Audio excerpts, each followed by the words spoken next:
queremos entender este análisis dejando que el innovador pueda conceder múltiples licencias y escoja entre tarifas fijas o un único pago, ¿no? Y las regalías por unidad producida. Es decir, ¿qué le conviene en este caso a la empresa innovadora, ¿no? Establecer una tarifa fija o un pago fijo o cobrarle, ¿no?, a estas empresas manufactureras por regalías, por unidad producida, ¿no?, o vendida. Bien. Entonces veamos este caso. Vamos a asumir, digamos, o vamos a considerar una innovación en el proceso que reduce el costo marginal, ¿no?, de C a C menos X, ¿no?, donde obviamente X está entre 0 y 0, ¿no?, el costo marginal. Vamos a asumir que existen en empresas, ¿no?, en el mercado. Vamos a asumir una función inversa de demanda, lineal, clásica, básica, ¿no?, donde obviamente Q mayúscula es la suma de todas las cantidades de las n empresas. Y en dicho contexto, el precio monopólico post innovación es este, ¿no? Post innovación es eso. Eso es fácil de ver, fácil de comprobar, ¿no? Acordemos.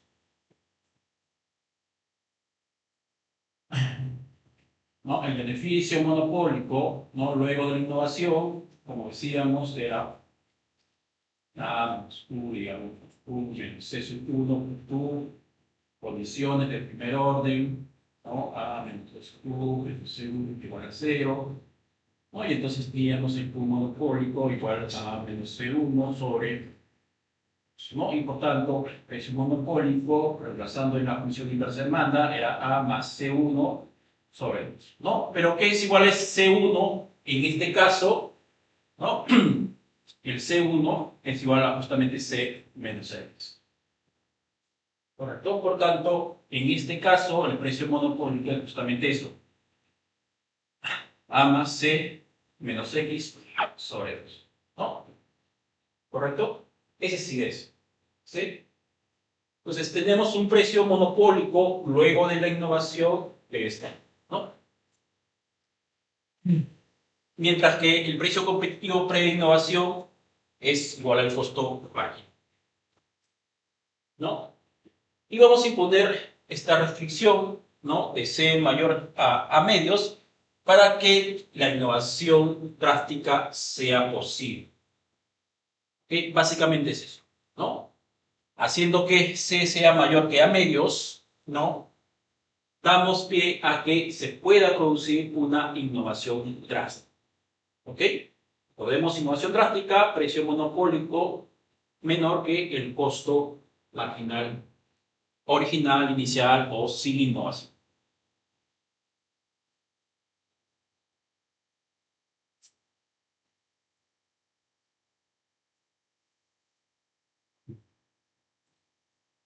Veamos este caso cuando las empresas compiten a lo verde. Las empresas compiten a nivel de negocio. ¿Okay? Entonces, consideramos una competencia a lo verde con N empresas. Entonces, decimos, si la innovación es drástica, una licencia exclusiva es tan valiosa como los beneficios de un monopolio correspondiente a este personaje. ¿Correcto? Creo que eso es claro, ¿no? Si la innovación es drástica,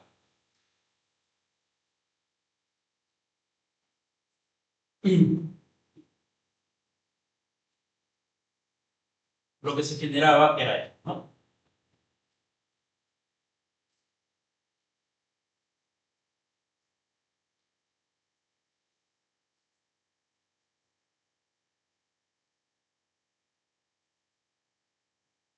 ¿Correcto? El precio monopólico a ese nivel de costo marginal era menor que el costo marginal original. Si eso es así, por ser innovación drástica, ¿cuánto podría estar dispuesto a pagar o cobrar o querer cobrar el innovador a esta empresa que le licencia, digamos, la innovación? Sería básicamente el beneficio monopólico, ¿no? Es decir, la empresa innovadora tendría los incentivos de cobrarle a aquella empresa que va a explotar la innovación ese beneficio, ¿no? Porque si obtiene, esta empresa manufacturera va a usar o va a explotar la innovación y es una innovación drástica, su beneficio máximo de esa empresa manufacturera va a ser el beneficio monopolio. ¿Qué es eso? ¿Correcto? ¿Sí? ¿Estamos? Y el beneficio monopólico es básicamente esto, ¿no? Tenemos precio, tenemos cantidad, también tenemos cantidad.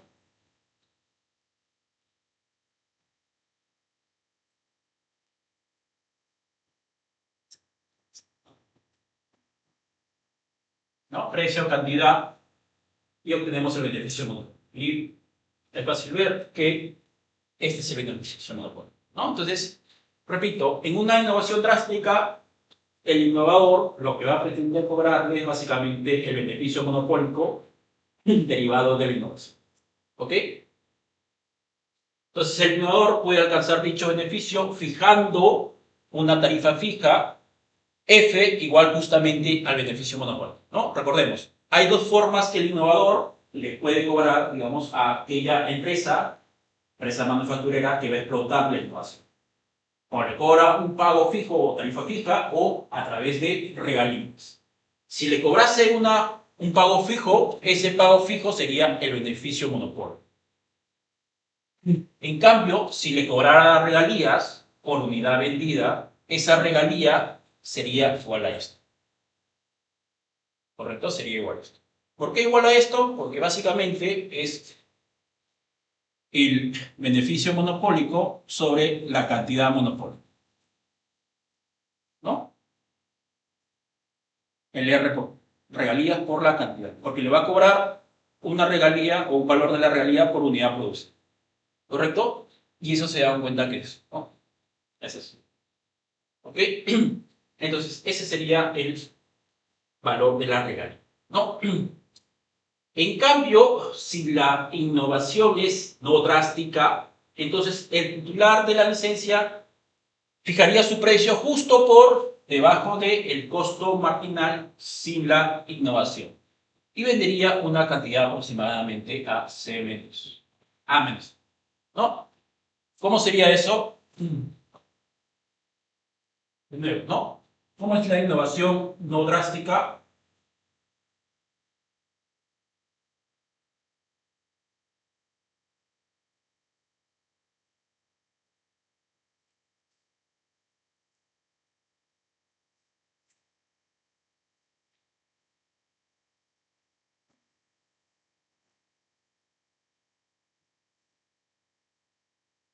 ¿No? Una innovación no drástica.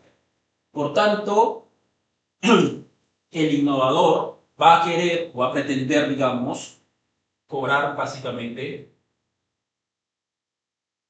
todo este beneficio, ¿no? Un precio por debajo, digamos, del costo, ¿no? Eso básicamente sería el beneficio, ¿no? Perdón, perdón, estoy equivocado. Como es innovación no drástica, ¿no? El beneficio que estarían cobrando, pretende cobrar, digamos, ¿no?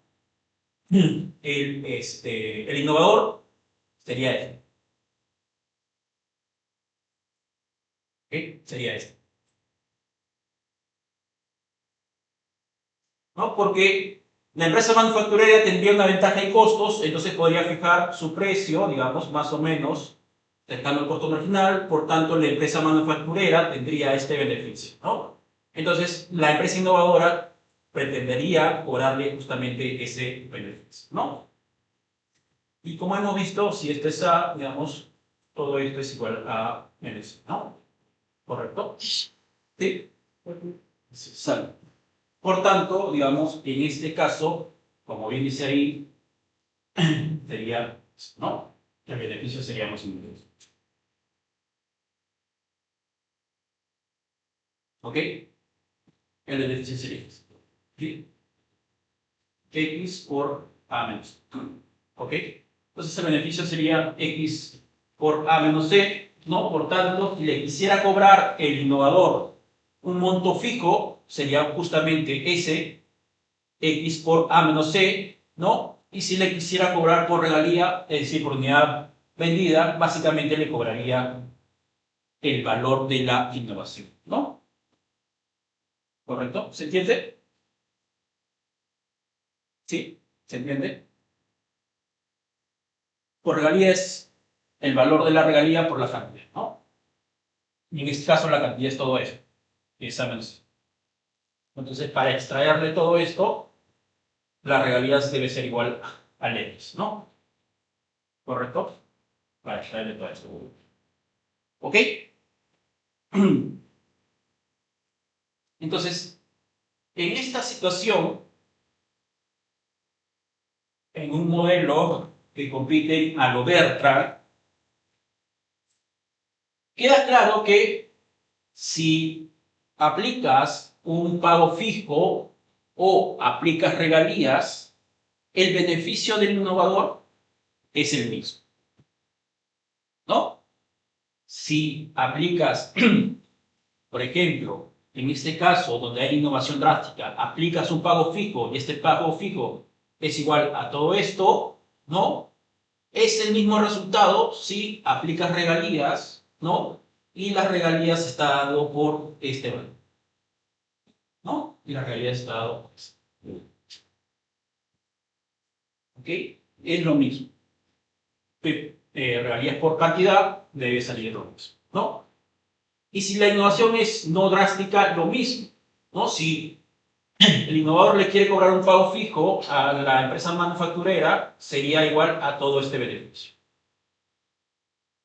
Y si le quiere cobrar a través de regalías, ¿no? El valor de la regalía sería esto. Y por la cantidad vendida sería esto, por tanto, el beneficio es lo mismo.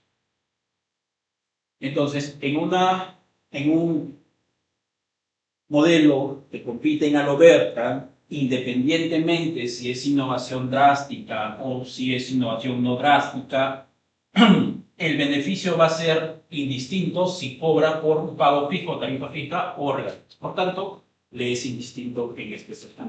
¿Ok?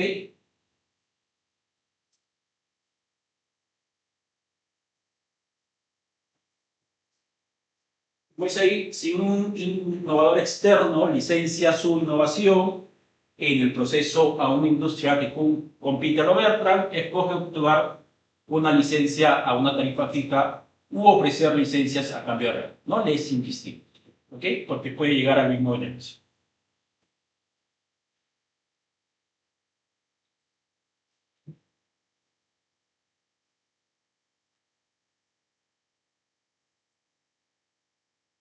Ahora analizamos un caso que compiten a lo Cournot.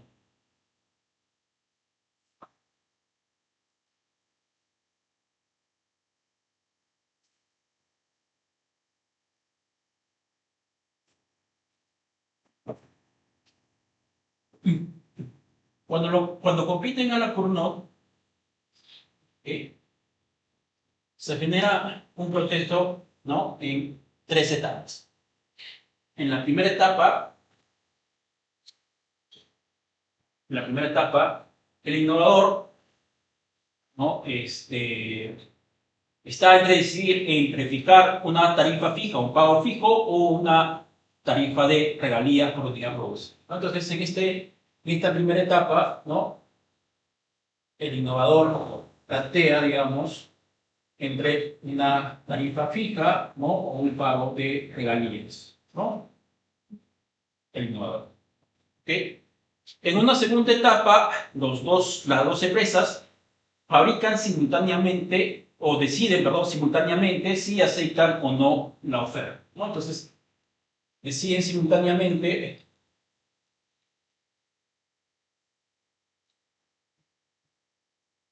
si aceptan, ¿no? Por ejemplo, la empresa 1 y la empresa 2 ¿no? Si aceptan o no aceptan, ¿no? Si aceptan o no aceptan, si aceptan o no aceptan, ¿no? De manera simultánea, ¿no? Lo mismo acá, ¿no?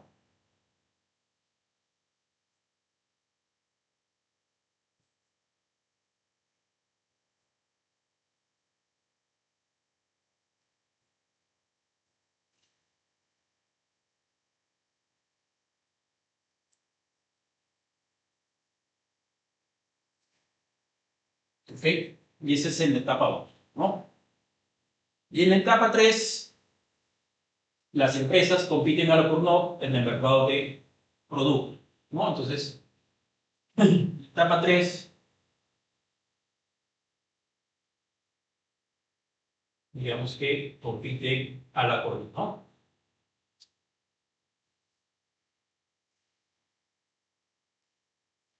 ¿No? Lo mismo para todos, ¿no?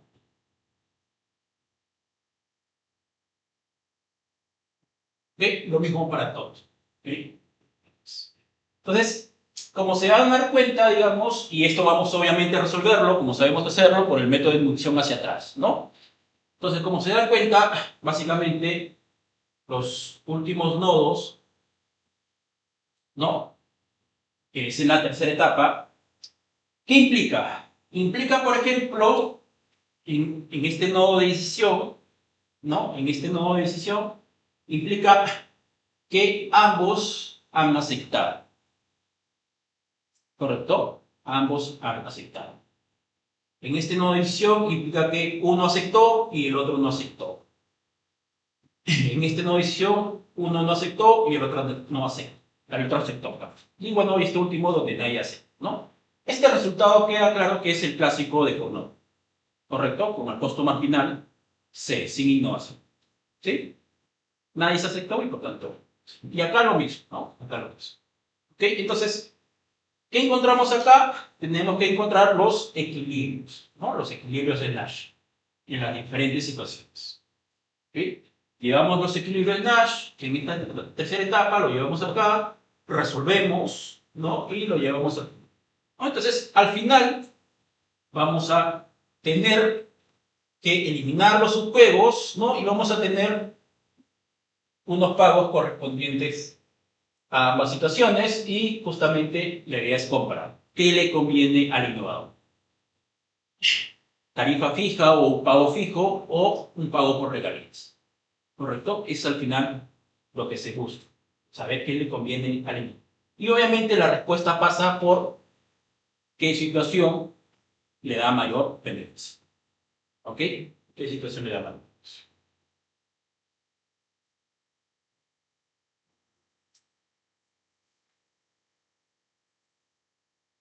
Entonces, pongamos en principio que el innovador elige, por ejemplo, una tarifa fija o pago fijo, ¿no? Entonces, ¿no? Un pago fijo. Entonces, en la tercera etapa, ¿no? El equilibrio de duopolio lineal de Cournot con costos distintos produce los siguientes beneficios y cantidades para la empresa, ¿no? Esto ya lo han resuelto. Equilibrio de Cournot, duopolio con costos marginales distintos. ¿Correcto? ¿Sí? ¿Se acuerdan? La cantidad de equilibrio para la empresa I, ¿no? Si es para la empresa I, es menos 12i más CJ. Si es para la empresa J, es al revés, ¿no? Para la empresa J sería menos 12J más C. ¿Sí? ¿Se acuerdan? Bueno, si no se acuerdan, lo hacen, se van a dar cuenta. Entonces, la cantidad de equilibrio en esa estructura de mercado con costos marginales distintos es esto. Y el beneficio es esto. ¿Ok? Y el beneficio es esto. Entonces, estos resultados son válidos siempre y cuando la empresa de altos costos, en este caso la empresa J, le resulte rentable producir una cantidad positiva, que es la empresa con mayor costo marginal, ¿no? Es justamente la empresa que no acepta la innovación.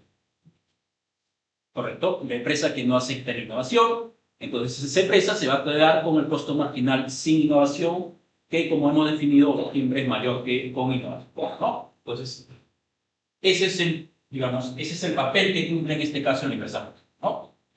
Entonces, repito, estos resultados, ¿no? Esta cantidad óptima y ese beneficio óptimo de la empresa I son válidos en la medida que la empresa J, ¿no? La que tiene mayor costo marginal, digamos, tenga una cantidad positiva en el mercado, es decir, que es una empresa activa, es decir, que participa en el mercado, ¿no? Y esto, digamos, se cumple, ¿no? Que la cantidad sea positiva de la empresa J, sea positiva, siempre y cuando se cumpla eso, ¿no? ¿Y esto de dónde sale? Bueno, esto es bien sencillo, digamos, ¿no? Como decíamos, Q sub I, que depende de C sub I y C sub J, en equilibrio, ¿no? Es igual a 1/3 a menos 12i más C4, ¿no? Ese es para la empresa I, ¿no? Y para la empresa J sería similar, ¿no? A menos 12J más C. ¿Correcto? Y luego, ¿qué está diciendo? Es que esto es básicamente positivo, ¿no? Entonces, si tú despejas, vas a llegar justamente a eso, ¿no? Que C sub J es menor o igual que A más C sub I sobre 2, ¿no? Despejas y vas a encontrar esto. ¿Ok? Básicamente es eso. ¿Sí? ¿Por qué es importante esto? Porque si la empresa 2 no participa en el mercado, estamos hablando de un monopolio. Correcto, estamos hablando de si el innovador otorga una licencia, ¿no? Ambas empresas están activas en la tercera etapa si la innovación es no drástica, ¿no? Si la innovación es drástica, entonces el titular de la licencia es un monopolista, logrando beneficios iguales a una estructura monopolio. ¿Correcto? ¿Sí? ¿Se entiende? Repito, si el innovador otorga una licencia, ambas empresas están activas en la tercera etapa, ¿no? Si la innovación es industrial. Y esto se cumple básicamente a partir de lo que decíamos, ¿no? Cuando es no drástica, cuando el precio monopólico, ¿no? Cuando el precio monopólico es mayor, ¿no? Que el costo original, ¿no? En este caso, se soporta, ¿no? Y esto sería C sub I. ¿Correcto? C sub I. ¿Y qué es esto? Sí. ¿Correcto? Esto me está diciendo que es una estructura o una innovación, perdón, no drástica. ¿Correcto? Que justamente coincide con el hecho de que la cantidad de la empresa menos eficiente, con costo marginal C sub J, es positiva, es decir, que está participando en el mercado. Por eso se señala esto. Si la innovación es no drástica, entonces ambas empresas participan en el mercado. Y si la innovación es drástica, bueno, ya sabemos que existe un monopolista. Y esa empresa monopólica va a tener estos beneficios. ¿Ok? Beneficios monopólicos. ¿Sí? ¿Está claro? Sí, ¿no? Ok.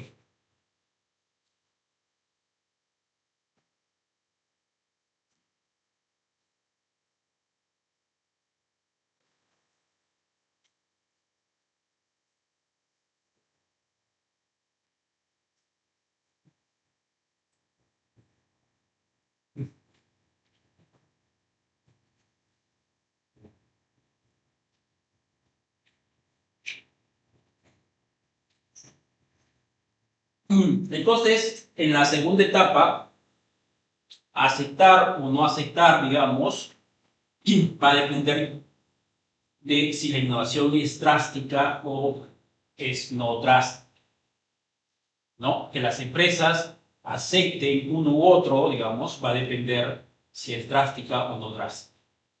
Entonces, ahí se calcula la disposición de las empresas a pagar para ser titulares exclusivos de la licencia y lo vamos a denotar como F1, ¿no?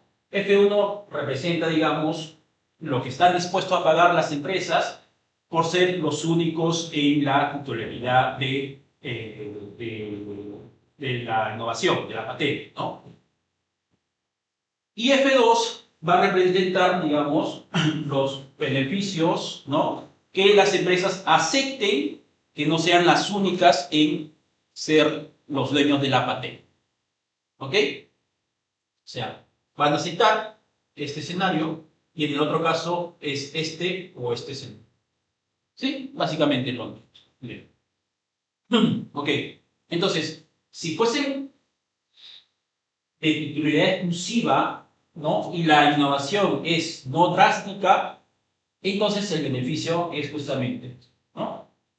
El beneficio cuando la empresa es la única empresa innovadora, la otra empresa sigue con su costo C, menos el beneficio antes de la innovación, con costo marginal C, ¿no? Es un duopolio, ¿correcto? Ese es el principio. Si la innovación es drástica, como decíamos, se generaba una estructura monopólica. Entonces, son beneficios monopólicos derivados de una innovación drástica menos los beneficios sin innovación, que era justamente un duopolio con costos marginales iguales. ¿Correcto? Ese sería. Los beneficios son los incentivos. En el otro caso, cuando se acepta que ambos tengan la licencia, en una innovación no drástica, lo que se va a generar es esto, ¿no? Si ambos aceptan la licencia, se va a generar un beneficio duopólico donde ambos tienen el costo marginal. Menos, ¿no?, si esa empresa, la empresa ahí, no tiene la licencia, pero la otra empresa sí tiene la licencia. Porque si él no acepta, ¿no?, por ejemplo, la empresa 1 no acepta, puede darse el caso que la otra empresa acepte la licencia. ¿Correcto? Y finalmente, cuando la innovación es drástica, ojo, la innovación es drástica, y estamos en un escenario en el cual los dos aceptan la licencia, entonces se tiene un beneficio de esta manera, donde ambos tienen un costo marginal. Me sé que se. Y el beneficio es cero. ¿No? El beneficio es sin innovación. ¿Ok? Vamos a ponernos en el supuesto en que el innovador realizará una oferta del tipo tómalo de, ¿no? A las empresas establecerá un pago único, tarifa única, hasta el nivel en que están dispuestos a pagar. Es decir, esta diferencia, ¿no?, lo máximo que están dispuestos a pagar. ¿Ok?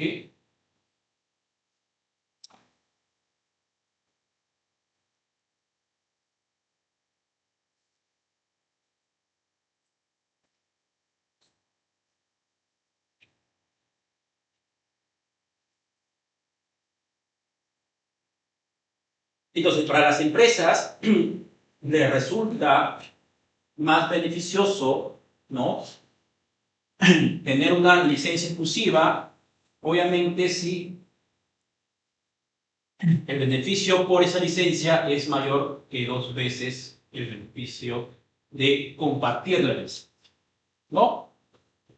Esto es más rentable otorgar una licencia exclusiva si la innovación es drástica y otorgar 2 licencias si no es drástica, ¿no? Y eso es básicamente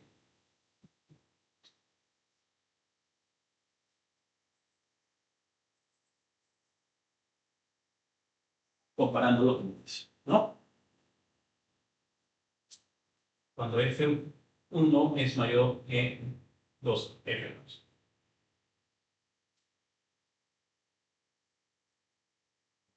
¿No? Profesor, sí. Hay por qué cero en la letra de la práctica de su.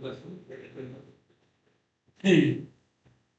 Porque de alguna forma están compitiendo, digamos, cuando están compitiendo un escenario de competencia sin aceptar plenos, ¿no?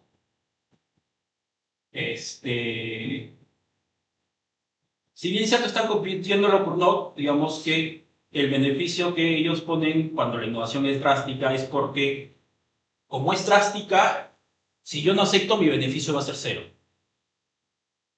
¿no? Porque me van a desplazar, porque el otro está aceptando. ¿Ok? Entonces, F1, ¿no? Como dice ahí, es mayor que 2 veces F2.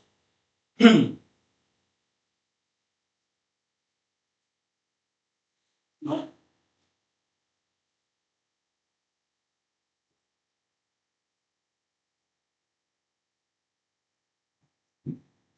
Cuando la innovación es drástica, ¿no? Cuando la innovación es drástica.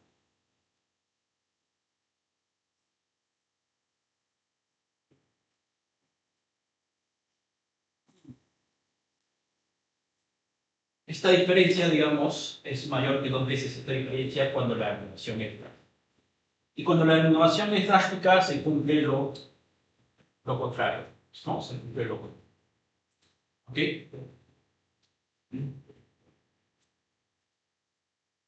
Sí, esto, digamos, se puede mostrar sencillamente, digamos, resolviendo los beneficios, ¿no? Tenemos la cantidad, tenemos el precio, resolvemos y se puede ver fácilmente, digamos, ¿no?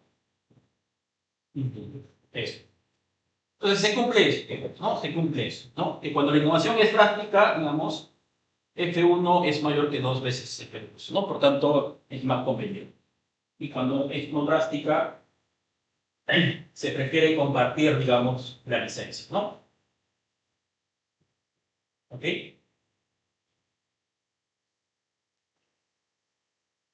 Ahora, si nos ponemos en el otro supuesto de regalías, ¿no? O sea, hemos visto, digamos, acá hay un pago fijo o tarifa fija, ¿no? Nos ponemos ahora en el supuesto de regalías, ¿no? O sea, cobrar por unidad producida o cobrar por unidad vendida, ¿no? Supongamos ahora que el innovador escoge el pago de regalías en la primera etapa, ¿no? Debemos, o denotemos como R, la cantidad de regalías que los titulares de la licencia deben pagar por unidad producto, ¿no? O sea, el R, el pago de la regalía. Por tanto, el costo marginal de producción para un titular de la licencia es igual a eso, ¿no? El costo marginal original menos la reducción en el costo marginal más, en este caso, el R, que es el pago por unidad producida, ¿no? Entonces, ese sería el costo, digamos, marginal de producción para los que aceptan la regla. Entonces, como resultado, en la segunda etapa, ambas empresas aceptan el contrato de licenciamiento siempre y cuando ese pago por regalías obviamente es menor de lo que reduce tu costo marginal, ¿no? Lo cual tiene sentido, ¿no? O sea, ¿de qué me vale aceptar una regalía o un pago de regalías si este pago por regalías va a ser mayor que mi reducción en el costo marginal? O sea, no tiene sentido, ¿no? Por eso que ninguno acepta si el R, el pago por regalías, es mayor que la reducción en el costo marginal, ¿no? El ERS. Entonces, si ambas empresas aceptan la cantidad de equilibrio total en la etapa 3, ¿no? Va a ser eso, ¿no? De nuevo, este resultado de equilibrio, digamos, es un resultado de equilibrio de Cournot, ¿ok? Donde el costo marginal es todo esto, ¿no? Pero como estamos hablando de todo el mercado, ¿no? ¿Por qué hablamos de todo el mercado en este caso de regalías? Porque lo que va a cobrar el innovador no solamente va a ser por la cantidad de una empresa, sino va a ser por la cantidad de las dos empresas, porque estamos en el supuesto de que ambas empresas aceptan el contrato, ¿no? Entonces, nosotros sabemos que en realidad la cantidad óptima cuando los costos marginales son iguales es en realidad un tercio de todo esto, ¿no? Pero como son dos empresas, es por dos para tener el total del mercado. ¿Correcto? ¿Sí?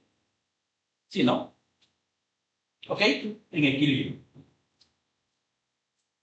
¿Ok? Y eso sería, digamos, la cantidad producida o vendida, ¿no? En el mercado. Entonces, ¿no? En la etapa uno, ¿ok? En la etapa uno lo que va a maximizar el innovador, ¿no? Lo que va a maximizar el innovador va a ser esta función, ¿no? El R, ¿no? Lo que va a cobrar por cada unidad vendida por justamente la cantidad de equilibrio en el mercado, ¿no? Obviamente sujeto a que R, como decíamos, debe ser menor o igual que X, ¿no? De la reducción en el costo máximo. Entonces, como dice ahí, el máximo no restringido, es decir, si no consideramos todo esto y maximizamos condiciones de primer orden, digamos, ¿no? Vamos a obtener que el R óptimo es igual a esto. ¿Ok? Es condición de primer orden y le optimizamos y no debe salir eso. Entonces, tenemos que el R óptimo es menor a X si y solo si se cumple esta condición. ¿Ok? A partir de esto, se cumple esto si solamente se cumple esto. Por lo tanto, si la innovación es drástica, la restricción se satisface y el innovador fija justamente el R como el R innovador sin restricciones. ¿Ok? ¿Por qué es importante esto? Básicamente esto lo que te dice es que es innovación drástica.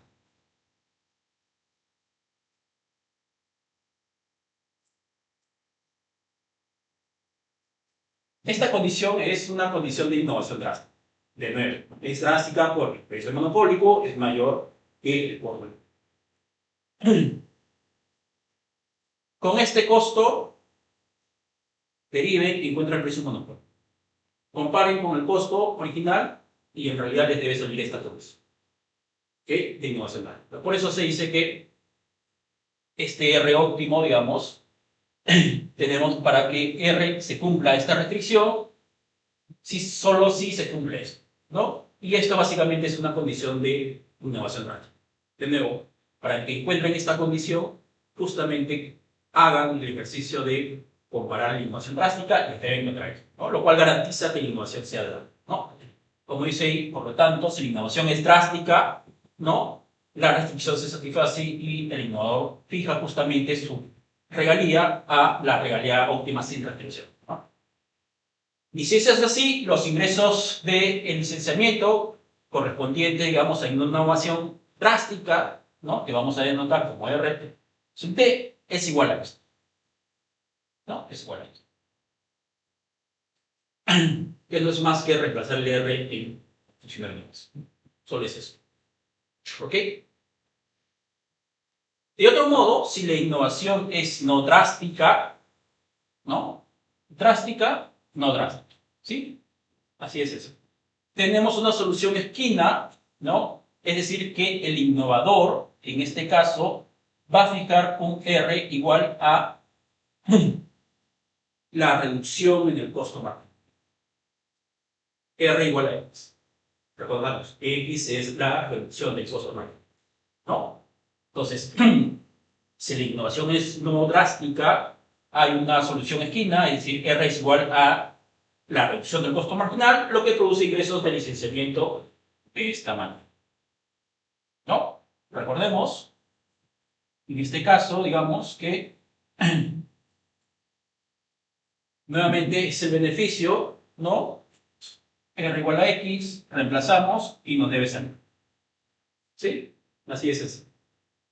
Entonces, ya tenemos dos beneficios, ¿no? Tanto con innovación drástica como con innovación no drástica, ¿correcto? A partir, digamos, de pagos con regalías.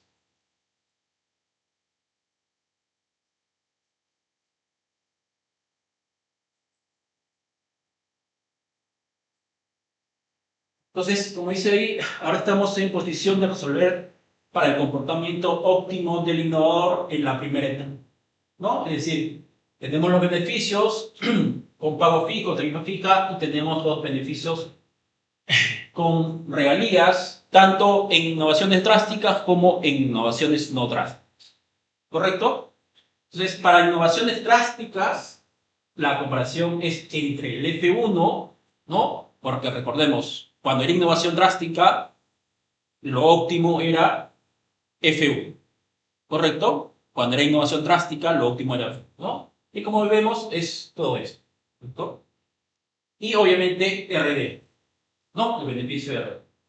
Entonces, en un contrato de tarifa fija es más rentable que un contrato basado en regalías, obviamente en la medida que el F1, que es todo esto, sea mayor que el RD, ¿no?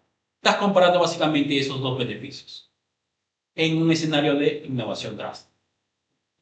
Que esto equivale, digamos, resolvemos, agrupamos y todo eso equivale a esta desigualdad, ¿no? Es básicamente eso, ¿ya? Básicamente eso. Y entonces, la última desigualdad claramente se cumple, dado que el lado izquierdo aumenta con X y que X es mayor o igual que A, que es básicamente innovación drástica, ¿no? Positivo, positivo, y básicamente el análisis pasa por. ¿Ok?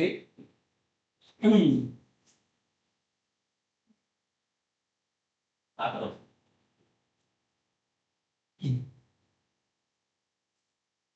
Tenemos que comparar. ¿No? Pero digamos que eso se cumple justamente a partir de eso. ¿Ok? A partir de eso. Ok, entonces, si la innovación es drástica, ¿no? Entonces lo que se prefiere es justamente un pago fijo, ¿no? Que una regalía. ¿Sí? F1 es mayor que R. ¿Ok? F1 es mayor que R.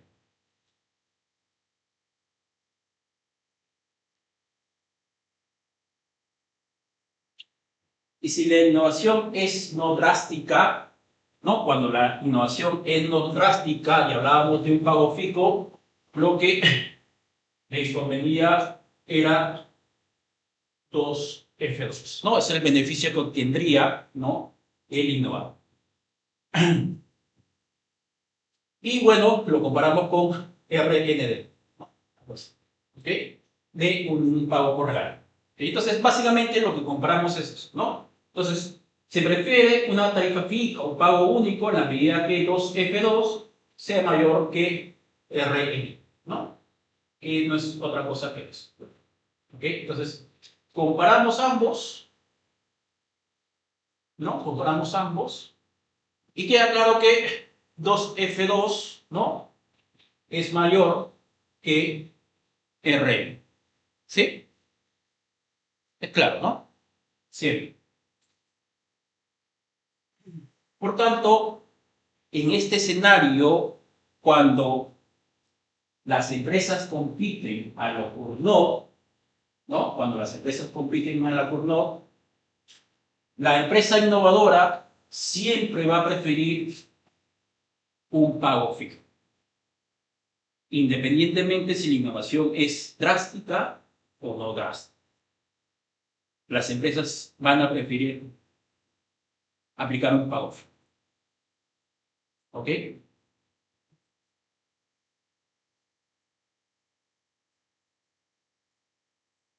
Ahora bien, lo que ocurre en la práctica, en realidad, es que ocurre ambas cosas, ¿no? O sea, este resultado teórico donde es mejor o es preferible para el innovador aplicar pago fijo, una tarifa fija, ¿no? A los que quieran explotar, digamos, ambos su innovación, ¿no? Lo que ocurre en la práctica es que ocurren ambas situaciones. Es decir, lo que se da es que hay algunas empresas que prefieren un pago fijo, hay otras empresas que prefieren, digamos, una regalía, ¿no? Y esto nos ajusta obviamente con la parte práctica, ¿no? Entonces, una primera forma de reconciliar, digamos, este resultado teórico con la práctica es, ¿no?, ajustar el juego, suponiendo que en la primera etapa quien patentó el producto no solamente anuncia una regalía o una tarifa fija, sino que también decide cuántos candidatos a obtener una licencia aceptarán. ¿Ok?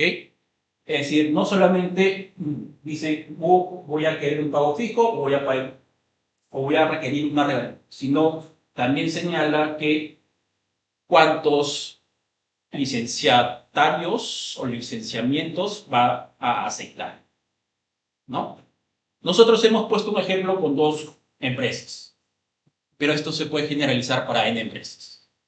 Entonces, ahí, digamos, el ND o el número de empresas que aceptan el licenciamiento puede estar dentro, digamos, del modelo, ¿no? Endogenizamos el número de empresas, ¿no? Endogenizamos el número de empresas que la empresa innovadora está dispuesto a aceptar, ¿no? Acá hemos hecho un análisis bien sencillo con 2 empresas, ¿correcto? Pero ese es un modelo más complejo, ¿correcto? No vamos a llegar hasta ahí, ¿ok? No vamos a llegar ahí. Hasta acá nos vamos a quedar, ¿no? Con un modelo básico, ¿ok? Preguntas, ¿está claro? ¿Sí? Ok, chicos. Vamos a quedarnos acá.